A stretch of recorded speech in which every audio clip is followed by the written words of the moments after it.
Welcome to the Deep Dive. We're the show that digs into a whole stack of sources to pull out the key insights just for you. Today, we're tackling something that, let's be honest, many of us find difficult. Uneasy, maybe? Yeah. Yeah, death. It's often approached with reluctance, maybe even, real fear, thinking about our own mortality or losing people we love. It's unsettling. It really is. And look, for a lot of people, it's more than just a passing thought. This anxiety around death, it can seriously affect your emotional health, your satisfaction with life. Sometimes it even shows up as physical symptoms doctors can't explain. It's a major challenge and one we often just push away or deny. Exactly. And that's why we're doing this deep dive. We're exploring how one particular ancient philosophy, Buddhism, offers a really different way to understand and cope with this anxiety. We're drawing heavily today from a fantastic, really in-depth case study of a Buddhist practitioner. And some of the insights we're going to cover might genuinely surprise you. Ideas that challenge how we usually think about life and death, and importantly, practices that can help cultivate real inner peace. So let's start by setting the scene a bit. Our main focus today is this really interesting case study about Dawn. Right. She's a single, middle-aged social worker in Singapore, and she follows Theravada Buddhism. And for anyone unfamiliar, Theravada is one of the oldest schools of Buddhism, often seen as quite traditional in its focus. What's really striking about Dawn is her job. Day in, day out, she's working with the elderly, with people who are terminally ill. Yeah, so she's constantly encountering suffering, vulnerability, death itself, and that understandably brings up a lot of emotions for her personally. But what makes the research we're looking at so valuable is how they gathered the information. It wasn't just surveys. No, not at all. They used multiple methods, really in-depth interviews, 2 of them, and even things like art making. Art making, wow. Yeah, to really get at her lived experience. It gives us this incredibly rich personal story. It shows how the Buddhist teachings actually help her manage the tension, avoid burnout, that kind of thing. So even though it's just one person's story. The insights are incredibly profound, really useful for anyone grappling with these big questions. Okay, so let's get into the core ideas. A lot of us really strive for control, for certainty in life. But the first key Buddhist concept here, the Law of Dependent Origination, kind of flips that idea, doesn't it? How did that change things for Dawn? It's absolutely fundamental. Basically, it teaches interdependence, connectivity.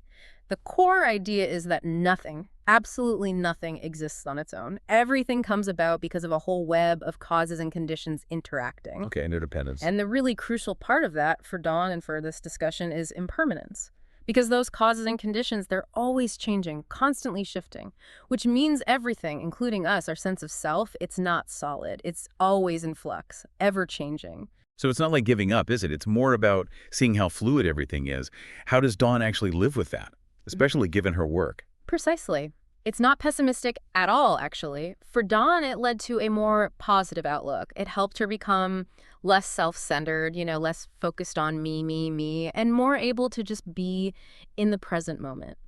She talked about this really honestly. She said, and I'm quoting her here, "I always remind myself not to adhere to my plan rigidly. Okay. I can gradually become more detached because life is uncontrollable. For instance, sudden death, sudden sickness, and failure. I can't control many things. Right, that makes sense. I can't plan too much. Change is faster than planning. Therefore, it's too difficult to plan. But I remind myself every day I must treasure every minute and every second, and I have to lead my life. This means that I must try my utmost every day for everything." Wow. That takes real discipline. And it's not just about the big picture stuff, is it? She uses this idea for her emotions, too. Absolutely. The study mentions her practice of offering flowers to the Buddha. And for her, it wasn't just a ritual. It was a very real, visual reminder. She said the beautiful flowers will inevitably wither. Just like the fact that everything will fade out and everything will vanish, there is no permanence. She goes on, "This tells us that all things will go away, whether good and bad." Good and bad. Okay. "I accept the unhappiness at that moment when I was unhappy because I know that the unhappiness will go away. I feel happy, and I know that this moment will also go away." So it helps her ride the waves of emotion knowing they won't last forever. Exactly. It fosters acceptance. Even the bad stuff passes. Even the good stuff passes. It's all transient. Okay, so this idea of everything changing, of impermanence, it seems to lead directly into another really core concept for Dawn, karma, cause and effect.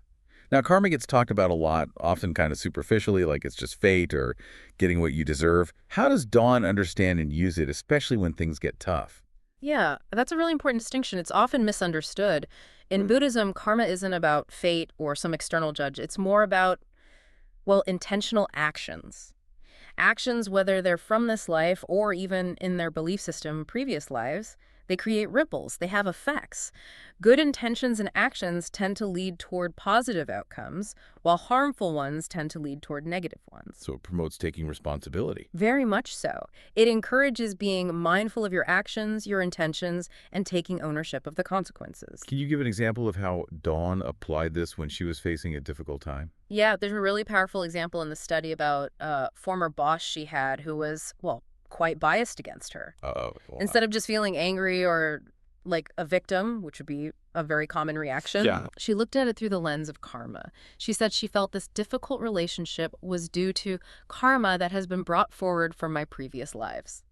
She elaborated, I must have had problems with him in previous lives. Therefore, he doesn't like me. He often compared me with my colleagues. He would give them opportunities and promote them. He would always complain about me.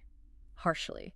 That's quite a perspective to take on workplace unfairness. Most people would be incredibly resentful.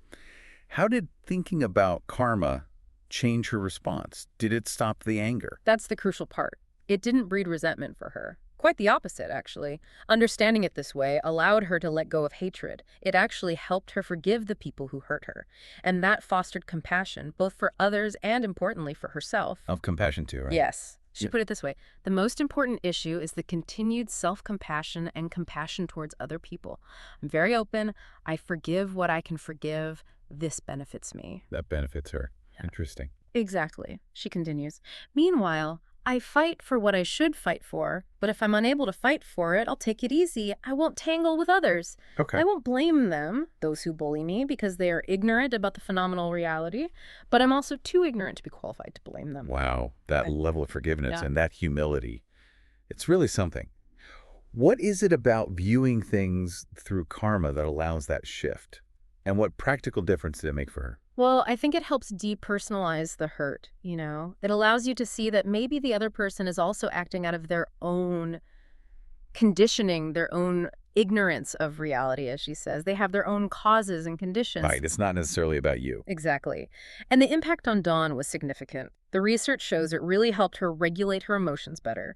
She discovered inner strengths she didn't know she had. It boosted her self-awareness, made her more humble, and actually improved her relationships with people. Her big takeaway, she said, was to know how subtle I am. Just understanding herself on a deeper level. Okay, this is deep stuff. Let's move to perhaps the most profound, maybe even challenging Buddhist concept for many. The cycle of life, death, and rebirth, and the idea of ultimate liberation from that cycle. How does Dawn see death, her own, her clients, her family's, through this particular lens? Yeah, this definitely gets to the heart of the matter for many people. What does happen when we die? From a Buddhist perspective, life isn't just this single span. It's seen as a vast process of becoming. It's part of an ongoing, unceasing cycle of living, dying, and being reborn. So dying isn't a one-off event. In this view, no. Individuals go through it countless times. And the ultimate aim isn't just a better rebirth, it's nibbana, complete liberation from the whole cycle, a state beyond suffering. Okay, so if death isn't the absolute end, how does that change how Dawn accepts it, especially for her elderly parents? It brings a deep sense of acceptance. She sees death as natural, part of the process, not necessarily a tragedy to be feared. For instance, talking about her aging parents, she accepts their passing is inevitable. She used this really striking metaphor for her father's aging body. Oh, yeah. She called it old clothes. Just old clothes that he'll eventually take off and leave behind. Wow. Old clothes? She said, my father and mother are getting old. They'll leave us sooner or later. I have gradually accepted this fact. I remind myself of such facts. Previously, I was always very nervous. When my father was in the hospital, I was very nervous. To me, he was already old. His clothes, his body, are already old. He'll leave these clothes sooner or later. I already understand this. I also prepare for myself, my death. That's incredibly calming, in a way. Does she have a sense of what's next after leaving the old clothes? What is this other shore she mentions? She does. It's not a place of darkness or nothingness for her. She visualizes this other shore as bright, hopeful. In the study, she actually drew a picture showing a river representing the boundary and said, reaching here is the other shore, because here implies brightness. Reaching the other shore is full of hope. Brightness and hope. Yeah. She added, I learned Buddhism and changed my concept of death.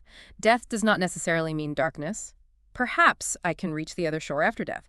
It completely reframes mortality. Okay, so we've talked about these really profound ideas, impermanence, karma, rebirth. But how does someone actually do this? How do you integrate these ideas and work towards that other shore? What's the practice? Right, the practical path. Meditation is key. Specifically, vipassana, which means insight meditation. Dawn is very clear about this. She explicitly says meditation is an important way to go to the other shore, I believe. She believes it's the way. Yes. She says, I know there is another shore. Meditation is a method to attain it. Therefore, I continue my meditation. It's her committed practice. And what does she get out of it, day to day? What are the real, tangible benefits she finds from meditating regularly? Well, through meditation, she finds she can cultivate wisdom, find mental balance, gain deeper insight into how things really are, and experience genuine happiness, a kind of spiritual freedom. It's like a mental purification for her. Purification. How so?